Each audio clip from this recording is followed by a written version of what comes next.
La producción sostenible consiste en hacer más con menos, así de sencillo. En los próximos años se espera que aumente la clase media en nuestras ciudades y con ello que se dispare la demanda de bienes y servicios y que se incremente hasta lo imposible el requerimiento de materias primas y de insumos. Frente a los escenarios de desastre a los que nos dirigimos, solo con modelos de producción sostenible avanzaremos hacia un planeta que se aleje de su agotamiento y que permita la vida humana en condiciones favorables, para todo el mundo. La Agenda 2030 para el Desarrollo Sostenible, suscrita por todos los Estados miembros de Naciones Unidas, establece un plan para alcanzar un mundo mejor, más sostenible, al final de esta década. Entre sus objetivos expresos, el número 12 llama a una producción sostenible. El cambio climático en el centro de la Agenda 2030 se acelera día a día por los modos de producción y de consumo masivos y agrava las desigualdades regionales. Si no cooperamos por una economía más justa, el sur de la península ibérica será un desierto para las generaciones venideras. Os recursos da natureza não vão durar a vida inteira, não é? Temos que ter cuidado com as coisas. No va la vida en ello, ¿no? El planeta tiene unos recursos finitos y hay ciertos materiales que tenemos que ir desechando. El plástico, todos los derivados del petróleo, nuestra salud también va en ello.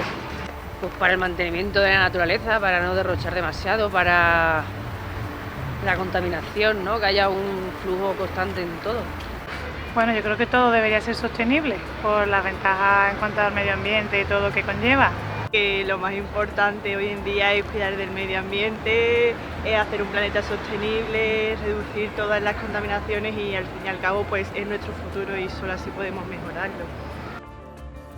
Para conseguir una producción sostenible necesitaremos cambiar algunas cosas. Por ejemplo, el modo con el que enfocamos la propia estructura de la producción. Debemos repensar cómo se hacen las cosas, en general, tanto para fabricar bienes como servicios, y qué podemos mejorar de esos procesos. Almudena González es socia fundadora de Metanogenia, una spin-off de la Universidad de Extremadura que transforma residuos en biogás para la generación eléctrica. El primer paso de todo proceso de innovación es detectar qué puntos de tu proceso productivo pueden ser mejorables o pueden ser más eficientes. Una vez que se han identificado esos puntos clave, pues el segundo paso sería buscar las tecnologías que el mercado nos oferta y que nos hace que ese proceso sea más eficaz. Luego el tercer paso sería contactar con empresas o con personas o científicos que puedan dar respuesta a esas innovaciones que tu empresa requiere y finalmente pues desarrollar todos los ensayos, todas las pruebas necesarias para demostrar que realmente esa tecnología te aplica a tu proceso productivo y te ayuda a mejorar. Y el último paso, pues nada, invertir en tecnología y en innovación, porque yo creo que es la clave del futuro. Todo esto nos conduce forzosamente a modificar nuestro modelo económico. Una economía basada en el ciclo abierto que va desde las materias primas al desecho y luego obtención de materias primas de nuevo, etcétera, etcétera, es una economía que no va a solucionar nuestros problemas como sociedad ni con el medio ambiente. Por eso deberemos transitar hacia la economía circular, que aprovecha las cosas inteligentemente.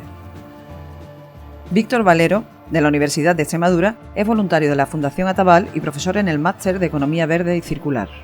El stock de recursos naturales con los que contamos es cada vez más pequeño. La utilización de estos recursos es cada vez mayor en virtud del crecimiento demográfico y de los crecimientos de consumo de la población y el desarrollo sostenible está seriamente comprometido en la medida en que estamos aniquilando y reduciendo notablemente las posibilidades de recursos naturales del planeta. Con la evolución de nuestra producción a un sistema de economía circular, las empresas mejorarán en costes, en beneficios y en reputación, porque comprenderán los efectos sociales y ambientales de lo que producen y la forma en que estos productos y servicios se utilizan y acaban por determinar nuestro estilo de vida. Pero no solo es importante porque consigamos una mejor eficiencia y una menor tasa de consumo de los recursos naturales y por contra, evidentemente, una mayor utilización de los recursos ya empleados. Creo que la economía circular también es muy importante porque va a facilitar que la población, que los consumidores tengan una mayor conciencia del planeta, de un consumo más responsable, de la importancia de darle vida a los productos más allá de sus primeros consumos y por lo tanto de que el consumidor sea una parte activa también del modelo de cuidado del planeta. Estos efectos en la producción, como en el consumo, no necesitan de proceso complejo. A veces surgen naturalmente cuando se está en paz con la naturaleza. Es el caso de Itxaso del Rey, una diseñadora extremeña que trabaja con moda sostenible. La industria de la moda es la segunda más contaminante del planeta, ¿no? Entonces hay que empezar a producir de diferente manera, ya viene en moda y en todos los ámbitos, ¿no? Tenemos que tener claro pues, que un ciclo de vida lineal como era antes no puede seguir existiendo en un producto, no podemos fabricar cosas que luego vayamos a tirar a vertederos. Entonces hay que hacer la producción, es que yo creo que no entiendo otra manera ya de hacerlo, tiene que ser de manera circular, intentar producir muchísima menos cantidad, consumir muchísimo menos y estos productos que consumimos hacerlo de manera consciente y producirlos también, ¿no? De manera que podamos recuperarlos.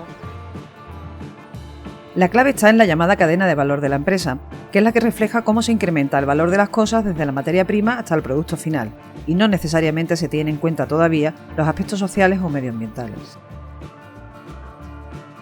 Beatriz Corchuelo es profesora de la Universidad de Extremadura y coordinadora del máster Economía y Sociología de la Innovación. En la actualidad, pues con el objetivo de reducir costes y de conseguir ventajas competitivas, pues se ha ido transformando desde el concepto inicial de Porter y actualmente pues se verifica lo que se llama la sonrisa de Xi, que consiste en que las empresas pues generan valor o rentabilizan el valor en la primera fase del proceso de producción y en la última. Es decir, se centran principalmente en el diseño y en el servicio de venta y de postventa. Algunos de estos puntos críticos, aquellos que no generan un valor apreciable, suelen externalizarse y se derivan a los países menos desarrollados, los trabajos más baratos, los más contaminantes, los que no ayudan al progreso. Definitivamente hay que meter a las personas en esta cadena. Desde la propia empresa se tiene que tener en cuenta pues dos aspectos.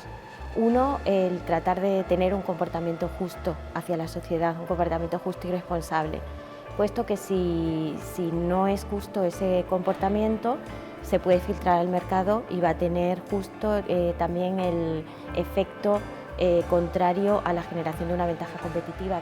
Pero por otro lado, también es importante que justo para generar o para conseguir esa ventaja competitiva se deben centrar principalmente en los recursos humanos, en el personal. No puede ser producido de forma sustentable. Pues yo creo que no va la ciencia avanzando. No, para eso está la investigación y el desarrollo. Yo creo que todo puede ser sostenible llegado a un punto. Es difícil, pero se puede conseguir. Si no puede, no debería ser producido.